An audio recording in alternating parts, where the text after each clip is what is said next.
Hello, my name is Tara Ronsleben. I am a graduate student with a certificate in human sexuality, working on a master's in the field, and I think we should talk about the erotic blueprints.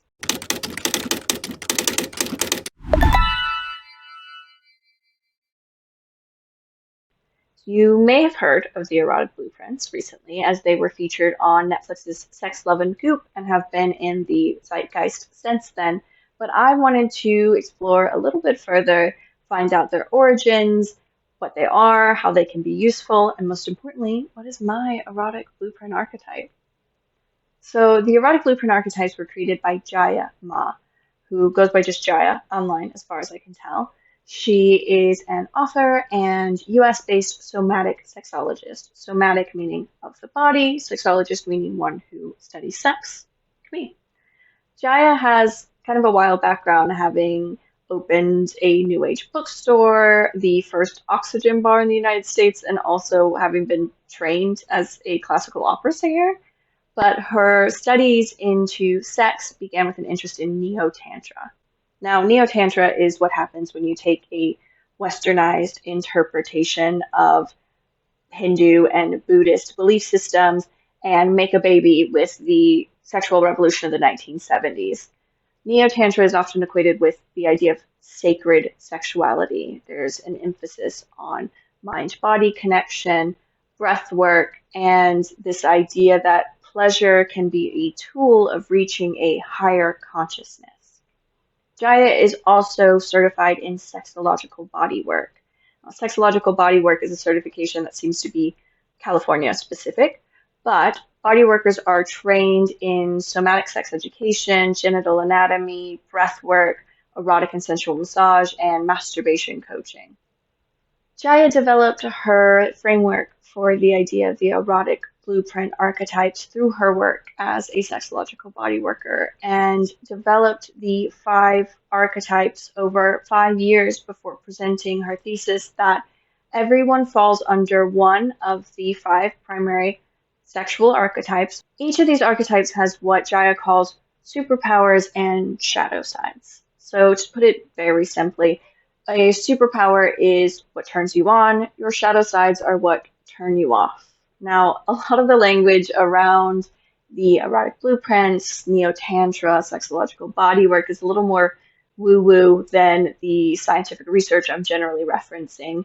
But there is something to having a guide, a framework, a language for self evaluation, self reflection, and understanding your own personal needs, your desires, your boundaries, and then being able to communicate those to others.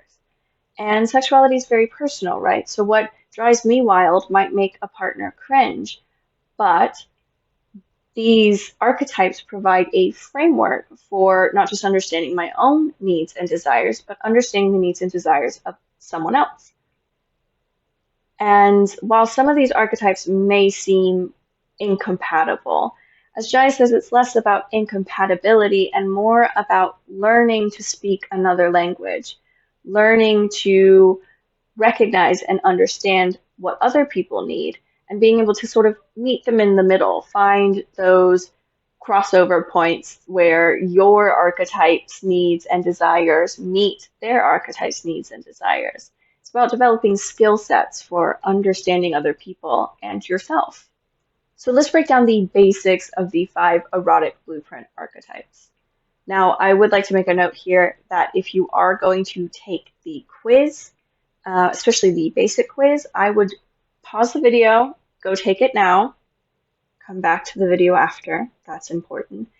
But I feel that going in blind is probably going to give you a better chance of not consciously or subconsciously swaying your answer choices toward one archetype over another. Hello, Poorly Lit, editing Tara here, to make a note on my note that if you are someone who does not have a lot of partnered sexual experience, whether you are on the asexual spectrum, you have chosen celibacy, you just don't have a lot of experience with a partner, please note that the Erotic Archetypes quiz, the questions are very much based on sexual history, specifically partnered sexual history. So if that is not something that you have a lot of experience with or something that makes you uncomfortable, then just go ahead and listen to the descriptions of the archetypes and go from there when it comes to kind of sussing out what feels most accurate to yourself. So pause now. I have linked the quizzes, both the basic and the paid version, in my description, and go take those and then come back and learn a bit more. Please come back. So the first archetype is the energetic. The energetic is turned on by energy, as you would guess. The energetic is all about the tease and the anticipation, and it's often the not touching that's more erotic than the physical touch. In fact, some of those who fall under the energetic blueprint can orgasm without even needing any physical touch. These are the types who love spiritual sex. They love deep connection, lots of eye gazing and breath synchronization and strong connection between themselves and their partner or partners. But this sensitivity can mean that they become overwhelmed when met with aggressive or overt sexual advances and shut down. This is a type that needs to feel very safe and feel a lot of connection in order to enjoy themselves sexually. The second archetype is the sensual type. The sensual type is all about their senses: sight, taste, touch, smell, sound. I think that's all five. These are the type who love romantic sex. They love scented candles and rose petals and chocolate covered strawberries and mood lighting and sexy music. These are the type who are just very in tune with their senses. But that sensitivity to sensory input can also mean that if that sensory input isn't quite right, they might find themselves distracted or too in their head. Like if there's construction sounds happening outside or a weird smell left over from cooking dinner, that can keep them from being in their body and in the moment. This type needs to feel relaxed in order to have sex. Now, the next type is the opposite. The sexual type actually needs to have sex in order to feel relaxed. The sexual type is sort of our mainstream understanding of sexuality. It's all about genitals and penetration and climax and nudity. These are very straightforward and to the point, and that can make them very easy to please, but can also make them easy to frustrate.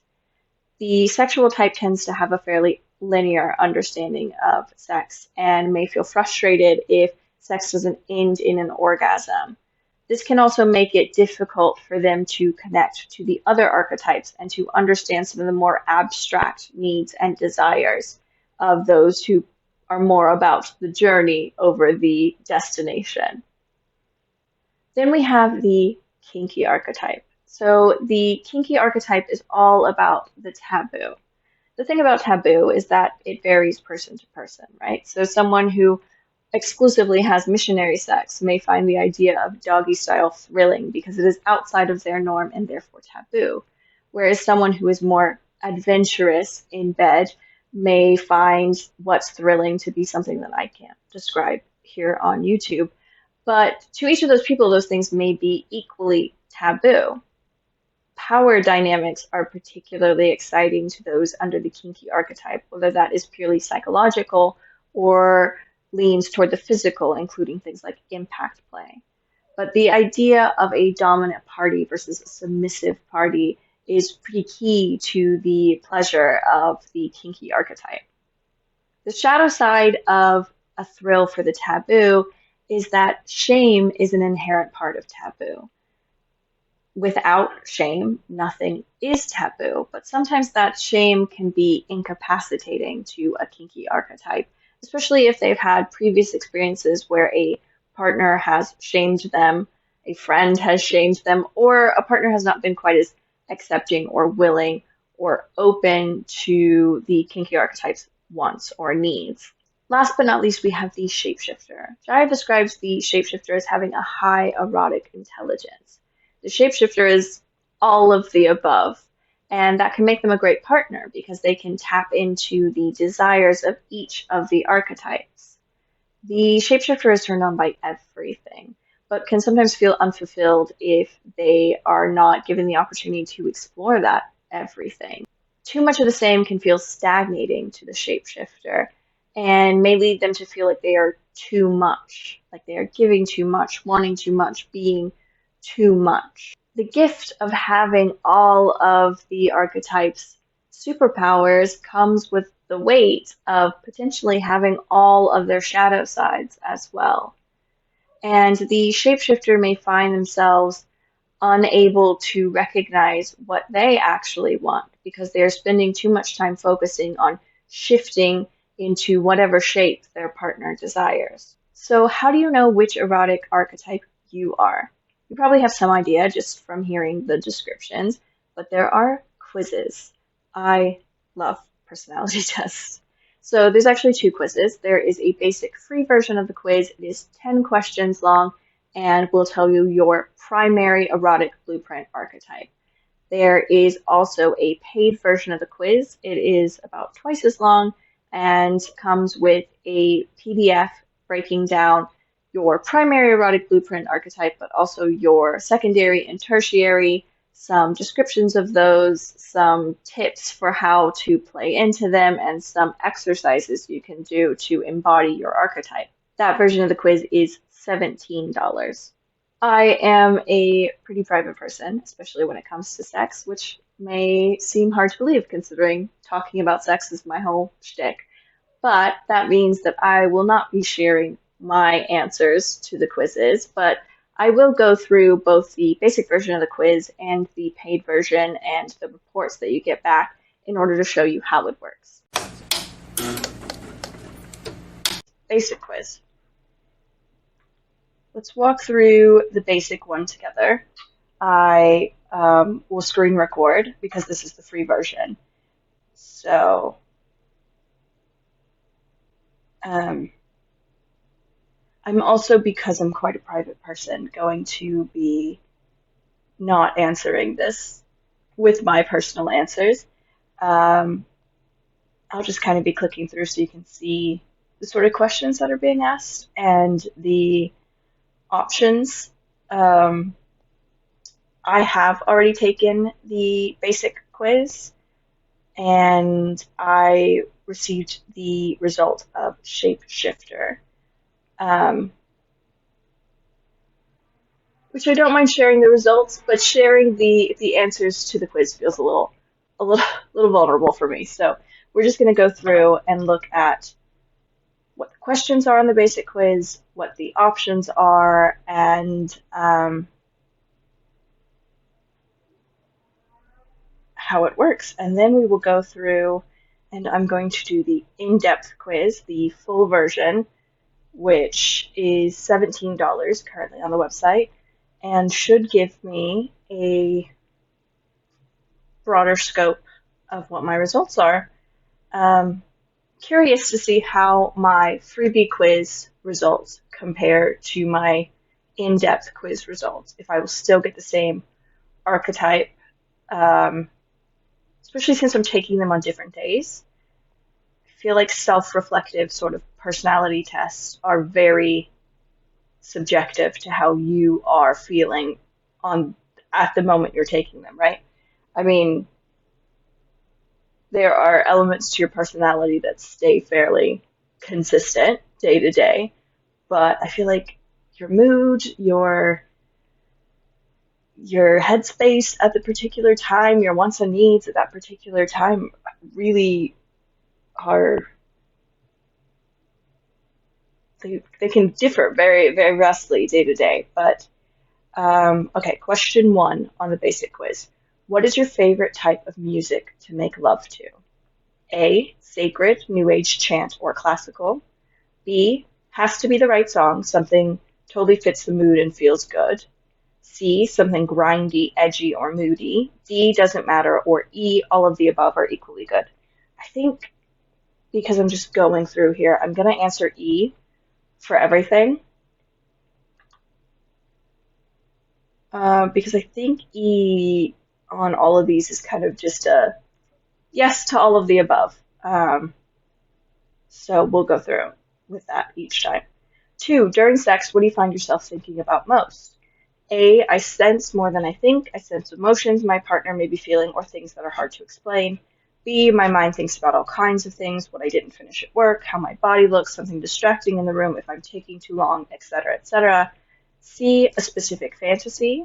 Maybe it's being so irresistible my lover must take me. Maybe it's about being spanked, or maybe it's about being tied up. D, if I'm thinking, it's usually about my orgasm or my genitals or the hotness of my lover. And E, I think all of this in equal amounts. I think part of the issue going into the quiz, at least on the basic version of this quiz, is that if you are already versed in the different types, it does seem like you would be able to skew this towards this particular result, right? Having read about each of the types, I can easily tell, at least on the basic quiz, I don't know how different the in-depth one is, which answers are for which archetype. So this would be something that would probably be best to go into like as blind as possible, which maybe explains why on Jaiya's site there isn't a lot of detail on the archetypes prior to getting to the quiz part of the website. So 3, what best describes you when things go wrong?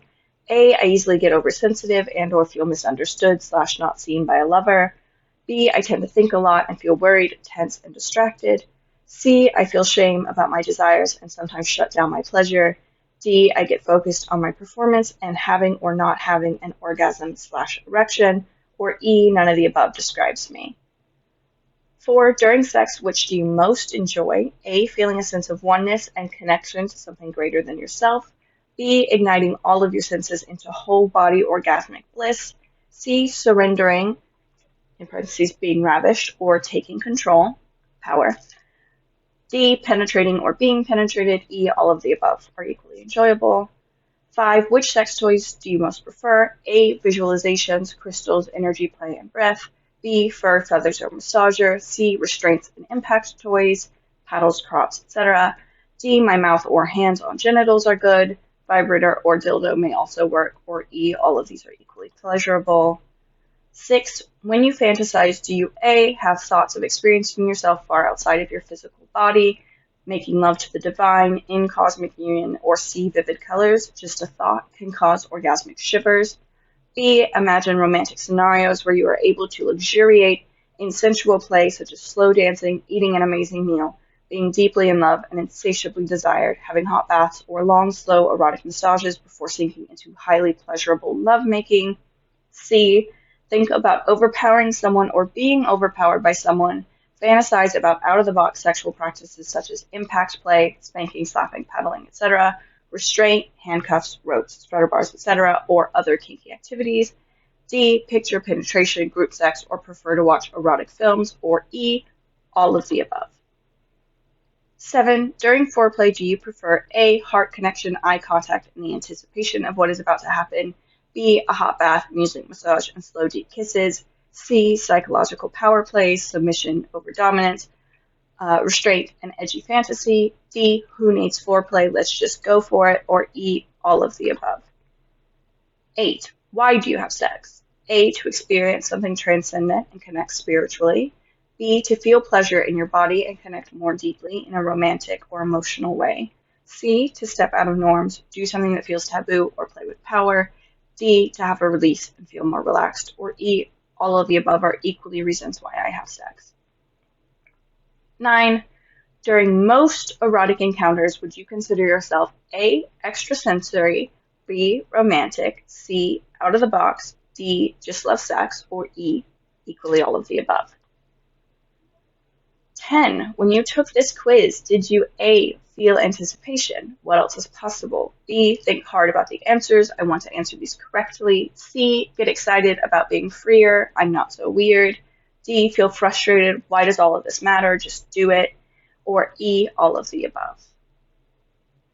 Now, that was the 10 questions. So because I answered E to all of them, obviously this isn't going to be accurate to my experience taking it the first time, but I can go ahead and guess it's going to be the shapeshifter, right? Because that is the whole point of the shapeshifter. Like I said, this quiz, it feels like there is a consistent, like A goes with this, B goes with this, C goes with this, you know. Um, so you do the quiz and then you need to give them your first name and your email. You cannot use an Yahoo or AOL email address, um, just as an FYI for their email forms. Um, I don't know that anyone still uses AOL or Yahoo, but apologies to anyone watching this who does. I'm not going to do that because obviously these aren't my results, but I will show you, let's see, the email I received with my results. It did take a little bit of time because it did send a email confirmation. This was the first email I received that basically was welcoming me and letting me know that spam filters might filter out the uh, results email. So this is, yeah, this is essentially making sure that you can add them to your email list and not run into spam, and also an advertisement for taking the full quiz. And then the next email I received from them, which came like, let's see, 11:16 p.m., 11:02. So yeah, about 15 minutes later, I got the results, and I received Shapeshifter. So you get your results, you get a little brief breakdown of what that means, your superpowers, your shadow aspects, and some like tips and tricks for things that will help this archetype to enjoy themselves more fully. And then another ad for their more comprehensive in-depth quiz, which is 22 questions, interesting, just a little more than double, and which will also give me a full pleasure profile. So that's what we're going to do now. Not going to show you this bit because it involves my credit card information. Obviously, I'm not sharing that. Okay. So you pay, and then it says, wait, there's more. You can get all 5 blueprint reports for 55% off, which gives you the 28-page report breaking down all of the types for each of the types for just 37 more. I'm going to pass on that today. Okay, so now I should be getting an email with the link. Oh, I got an invoice email. I will be getting an email with the link to take the full in-depth quiz.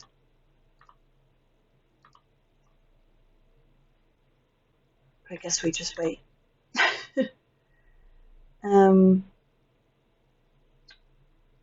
I do love a personality test, and I am kind of curious how this overlaps with some of the other personality tests. For example, the love languages, because like I said, this is sort of like an erotic version of the love languages, right? My love language is physical touch, followed by, oh, there it is, followed by, what are they? Time? What's the one about spending time together? Let's look up the 5 love languages in the meantime. My thing with the love languages is that ideally, oh, quality time. Words of affirmation, acts of service, receiving gifts, quality time, and physical touch. Um, so yeah, my top two are physical touch and quality time. My thing with the love languages is like ideally all of them, right? I don't know if that's reflective of my shapeshifter archetype as well, which comes with the idea of being too much. Maybe that's it. Maybe it is that I want it all in love languages and in erotic languages. What are some of the others? I'm also an INFJ and oh, I forget the Enneagrams all the time. 4, I believe. An Enneagram 4.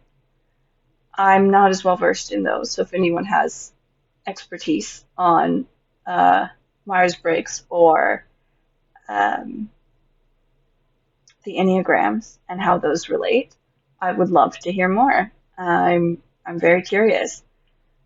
I know I said I was very private. I don't know if I'm actually revealing way too much information with all these personality test results. Okay, so they sent me an email. There is a quiz link and then an ID. I can only use this link one time. Interesting. So you get one shot to do it, and it says be sure you have 5 to 10 minutes to complete all 22 questions. So that's what we're going to do now. Oh, there's a video. This quiz is about 16 questions. It will take you 5 to 10 minutes to take. We've had people write to us about how transformative this quiz is. She's beautiful. Tears, actually, saying that this has changed their life, their relationship. Because knowing who you are is so important. Stunning. So many of us feel alone, isolated, broken, wrong, not normal in our sex life, or we don't understand why something isn't working sexually. So this quiz can really shed the light on things and have you feel like, yes, this is who I am, or if you have a partner, this is who they are, and this is who I am, and now we have aha and insight as to why things have been working, or maybe why they haven't been working. So I hope to see you on the other side. Until then, fill your life with pleasure. Thank you, Jaiya. All right, let's do it. Unique ID here. It says my results page will also include a 7 to 10 minute video. And that orgasm fairies are who are sending my blueprint report to my email. But I don't know why it wants to know my location. Should I allow that? Am I being... Is this dangerous? Okay. In-depth quiz. Welcome to the Erotic Blueprint Breakthrough in-depth quiz. Each question will help us learn more about your personality traits and desires. At the beginning, a few will ask you to self-identify from a list of options. Then you will get into the diagnostic questions, where you will have 4 answers to choose from: option A, option B, both, or neither. Just like any personality test, do your best to listen to your intuition. If you get stuck on one, we encourage you to take a deep breath and feel into the answer. Your body knows. An erotic blueprint breakthrough unlocks the elegant and uncensored language of your sexual pleasure. Time to expand your erotic vocabulary. Okay. First question is about my relationship status. The options are single, in a monogamous relationship, in an open relationship, polyamorous, or other. I am single. And then the next question is about gender. Gender can play a role in how you respond when receiving and giving in your erotic blueprint. How would you describe your gender? It's a pretty inclusive list. We have male, female, trans female, gender fluid, no label, other, or decline to say. I identify as woman. Where are you from? Just down to country is all it's asking so far. Okay, and now we're into the actual quiz questions, which, like I said, I will not share because this is behind a paywall, and that is wrong.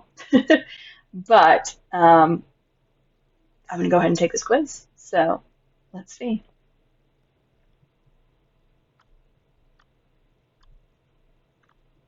It seems like all of the questions are I'm most turned on when, and then two scenarios are given to you, and you can choose between the scenarios or both or neither. So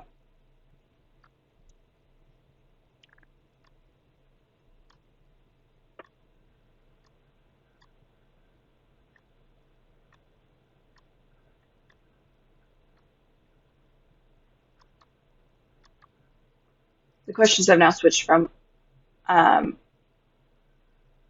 what turns you on to what you struggle with. So when it comes to my sexuality, I struggle most with is the next section of questioning.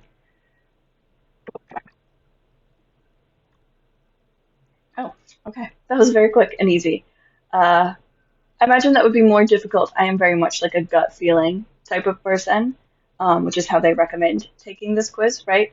But I feel like a lot of these sort of personality test questions, it would be very easy to sit and overthink them, which, I mean, is also indicative of your personality type, right? Some personalities are more likely to sit and, kind of go back and forth on it, and some are just going to go with their gut feeling. I feel like nothing works out well when I think about it.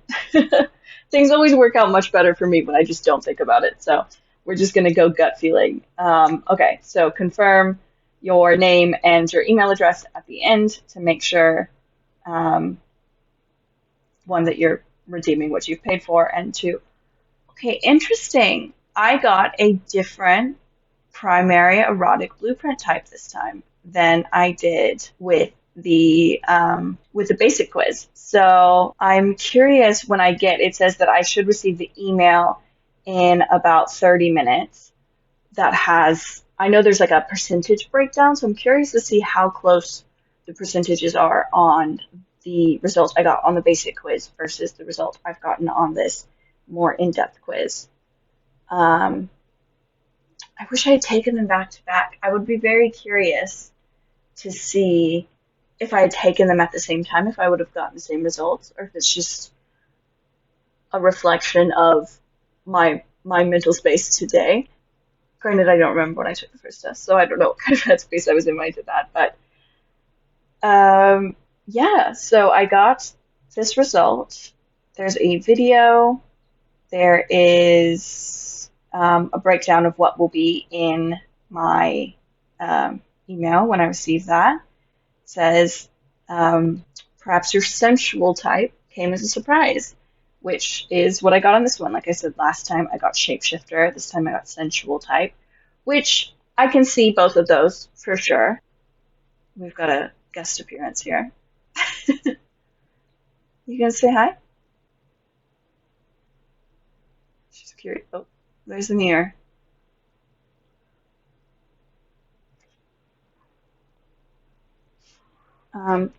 What do you think, Posey?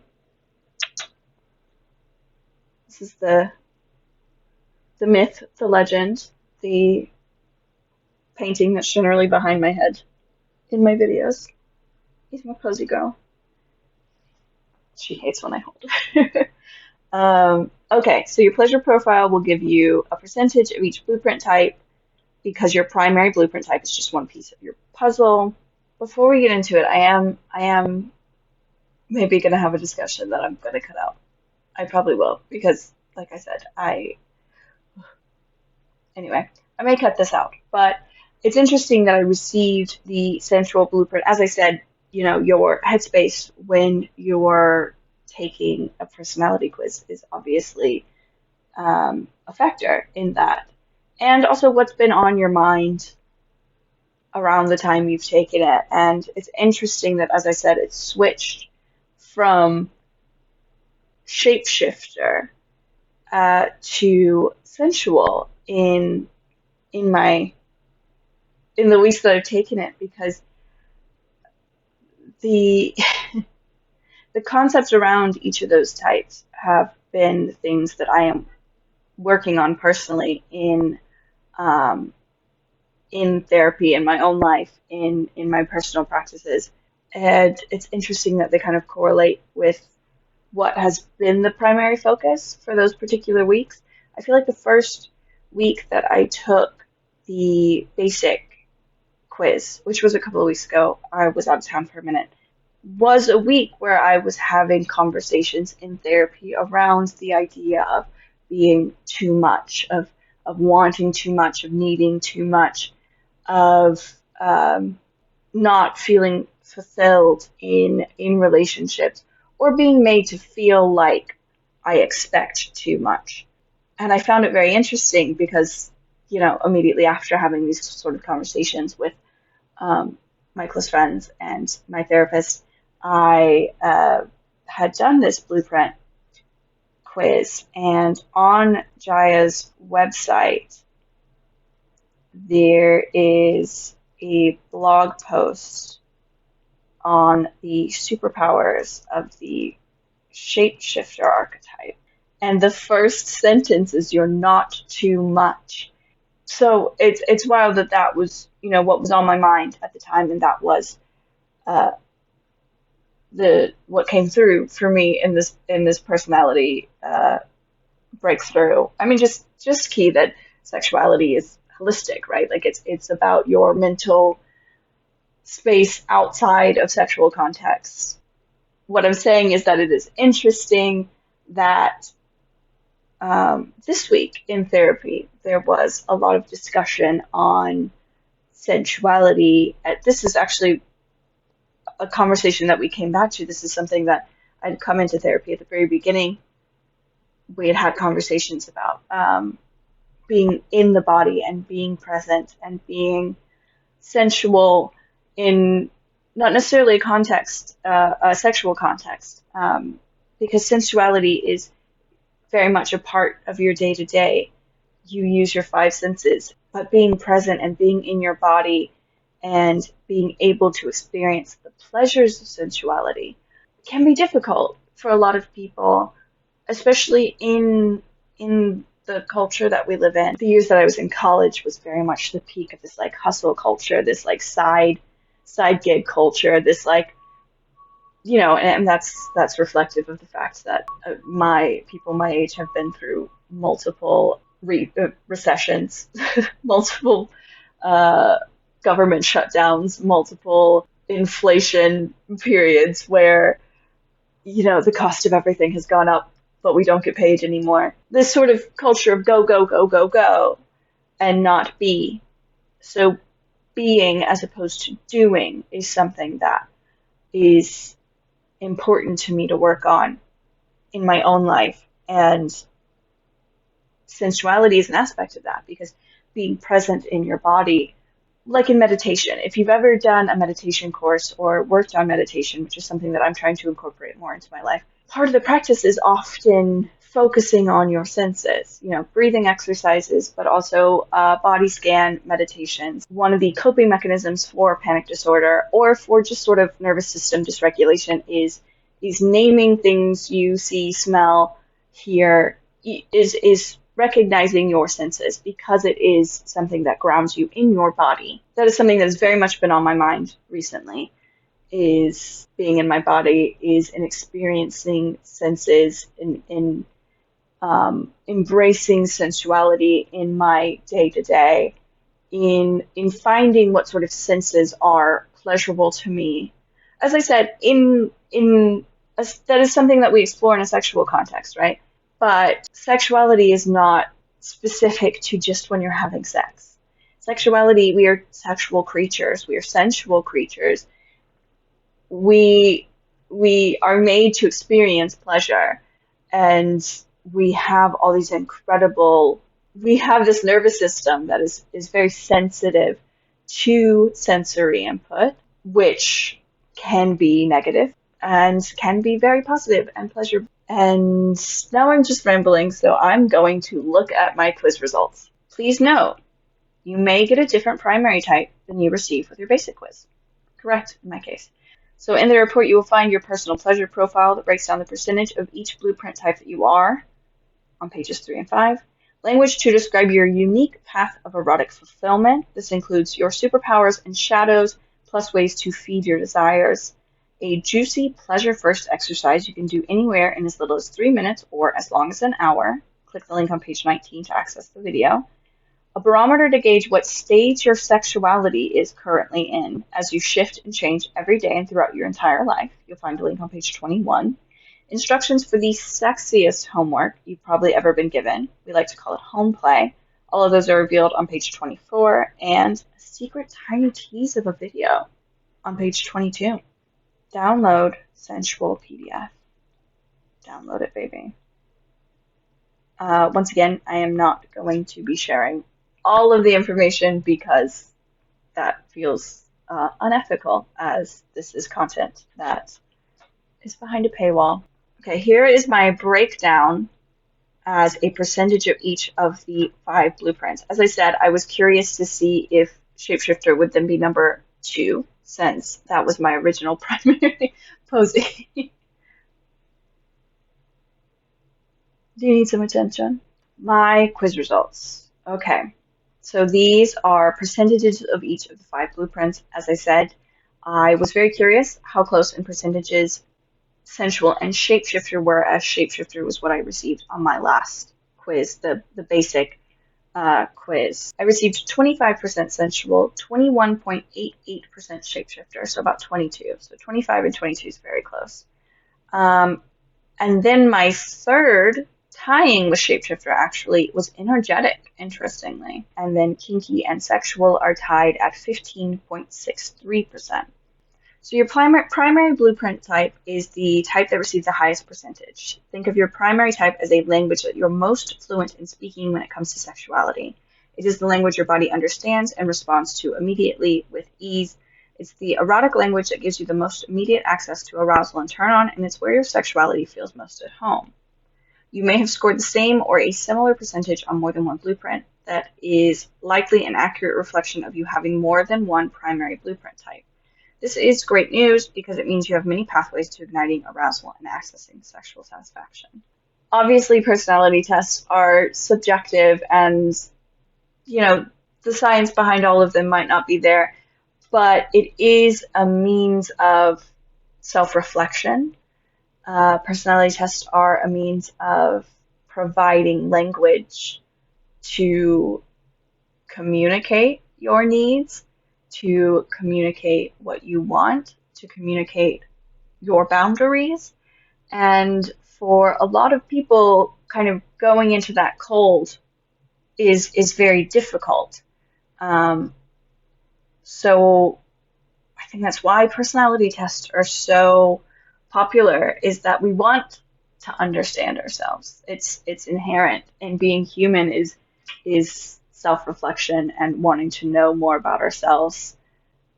How much you want to. Obviously, ego is a factor, culture is a factor, but we all want to talk about ourselves. We all want to hear about ourselves, right?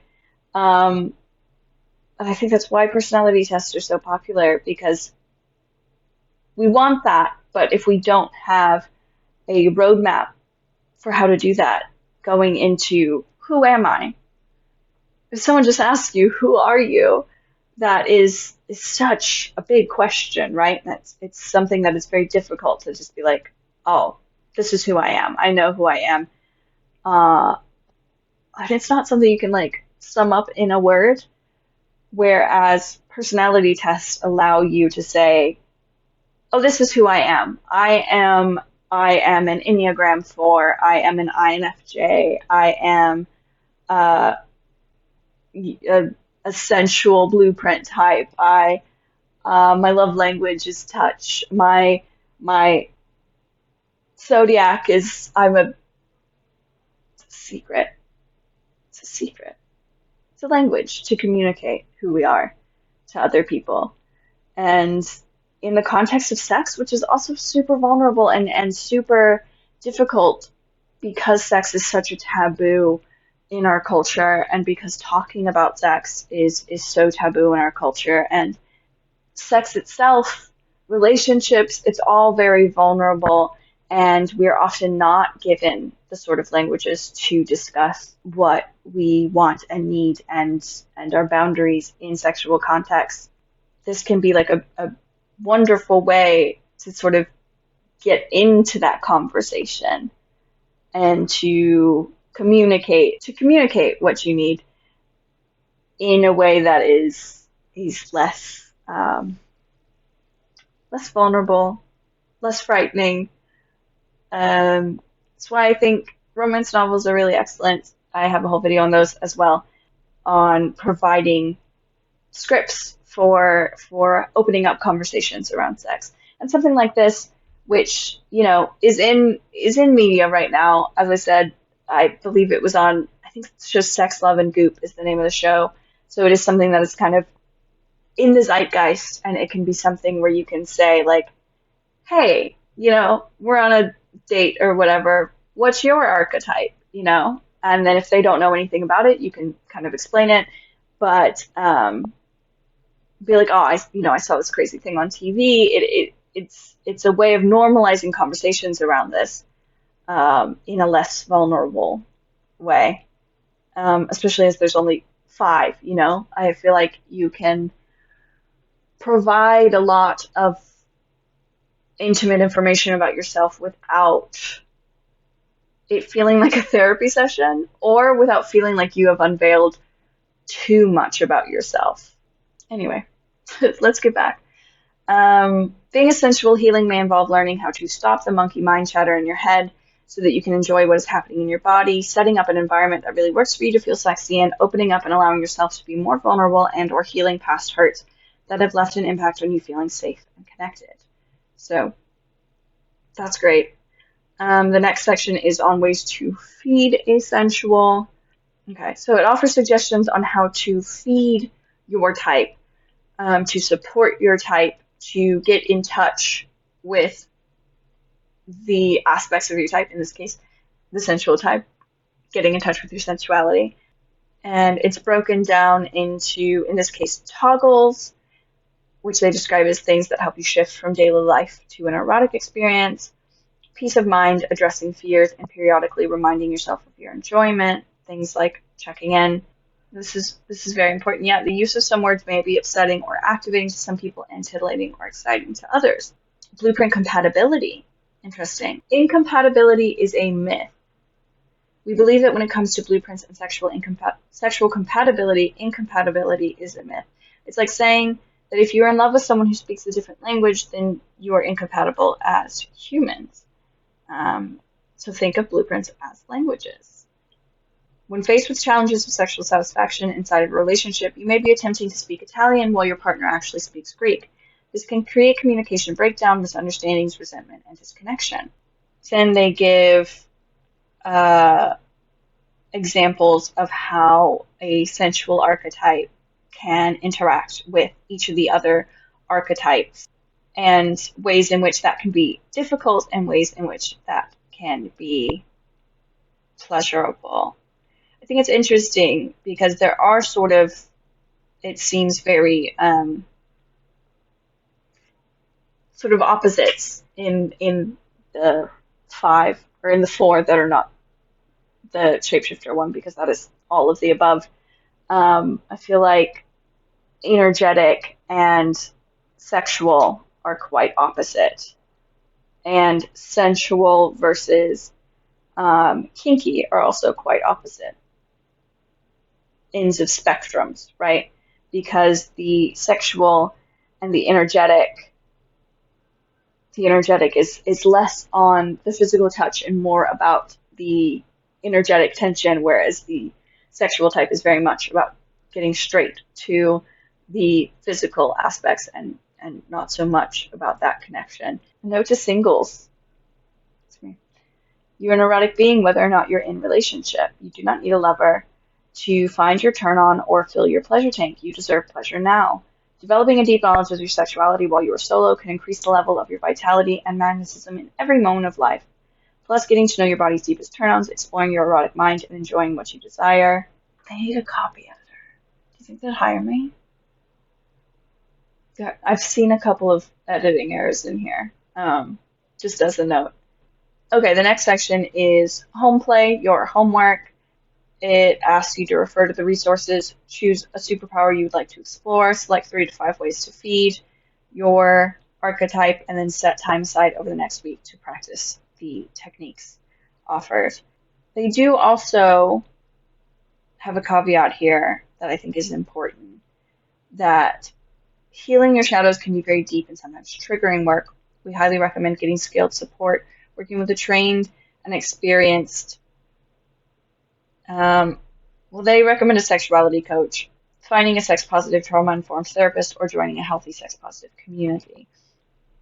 I'm a little wary of the coach thing because, at least in the state I live in, I think in most states, there aren't actually any regulations around calling yourself a coach or a counselor.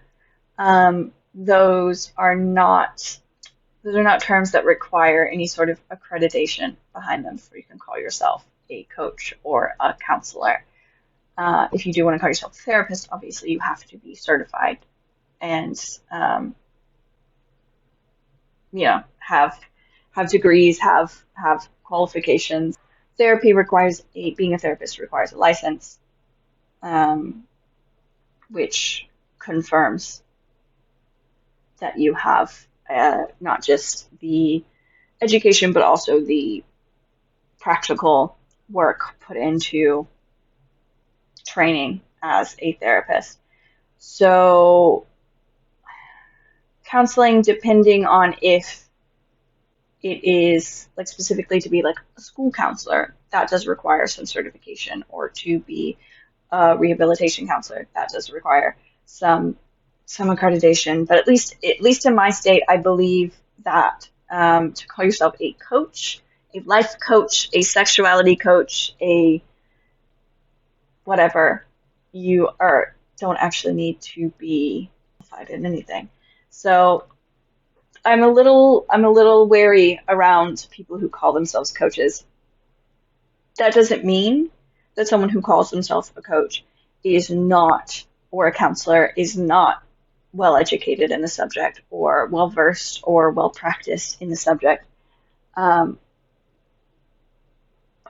medical system is very resistant to non-traditional fields of education. So it is a bit of a gray area where maybe there aren't accreditations, maybe there aren't certifications that you can receive, because our system is very based in a less holistic understanding of the body. But it also could mean that someone made a new Instagram and slapped coach in their bio, and they aren't actually as well versed as they should be before they're giving anyone advice.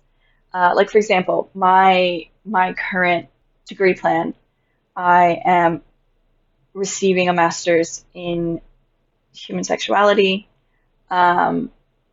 As a part of that, I am certified in human sexuality, but I will also be certified in sex therapy. Now, am I a sex therapist, or will I be a sex therapist when I finish this master's degree? Absolutely not. I would not call myself a therapist. I am not qualified to give therapy. I do not have a degree in psychology. I have not done any therapy practice hours. I will not have a license as a therapist. Am I legally allowed to call myself a sex counselor? Yes. And I think that can be something that sort of tricky, you know? I think there are some people who take advantage of language that sounds very official, but doesn't necessarily mean a whole lot. Personally, I feel like once finishing this education, this master's, I will be qualified to give advice because I have a background of knowledge in the field. But for the most part, I would be qualified to tell you when you need to seek actual therapy, which I think most people should. Actually, I think all people should. I'm absolutely pro therapy, 100%. I have seen therapists at multiple points in my life.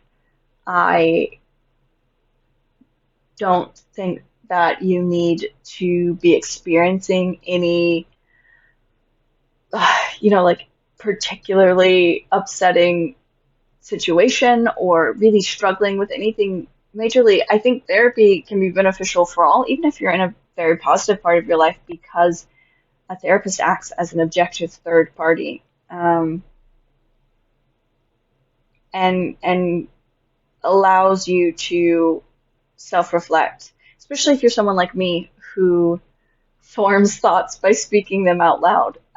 So being able to have a set aside hour a week in my case where I can just vocalize my thoughts and feelings in order to reflect, and to have someone there who's qualified to sort of guide me in those self-reflections and make connections that I might not have made myself, is incredibly beneficial. I'm also very pro couples therapy. A lot of people think that you should only go to couples therapy if you're having issues, or that couples therapy is indicative of a relationship having issues. I think couples therapy can be really positive. I think it is a means of showing that you do care about the relationship and that you're willing to put in the work. Anyway, you have both a primary blueprint and an expanded core erotic blueprint. Just like your sensual type provides a map, a guide, a framework, a language that helps you talk about your sexuality with greater ease and acceptance, your core erotic blueprint consists of your erotic blueprint type, what this report focuses on, your sexuality stage, and your obstacles and pathways to sexual health and pleasure. So, the last two elements, the 5 stages of sexuality. People often make the mistake of thinking their sexuality is static and unchanging, but just like everything else in life, we go through changes in our sexuality. Correct. Honoring where your correct. I don't know why I'm like grading this woman. She's obviously much more qualified than I am. So, honoring where your sexuality is right now at this moment in time creates freedom and ease. You can let go of judgment and accept where you're at. You are not broken. So, here's what they consider the 5 stages of your sexuality. Resting stage. If you're in the stage, you may be in a sexless relationship, taking a break from sex by choice, or craving a sexual connection that either you once had or have never experienced.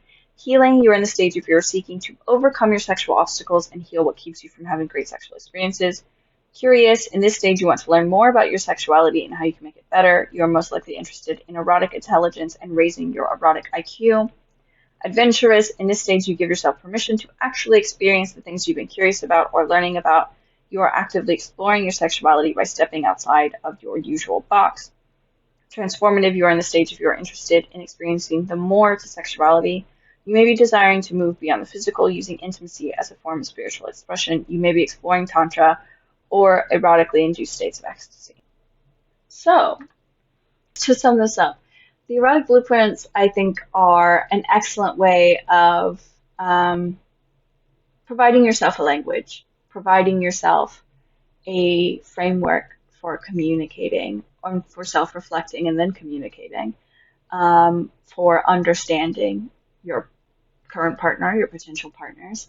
I'd love to know how it relates in terms to the other sort of personality test, the popular personality test. I will link the basic quiz below. I will also link the in-depth one, but as I said, the basic one is free and the in-depth one is $17.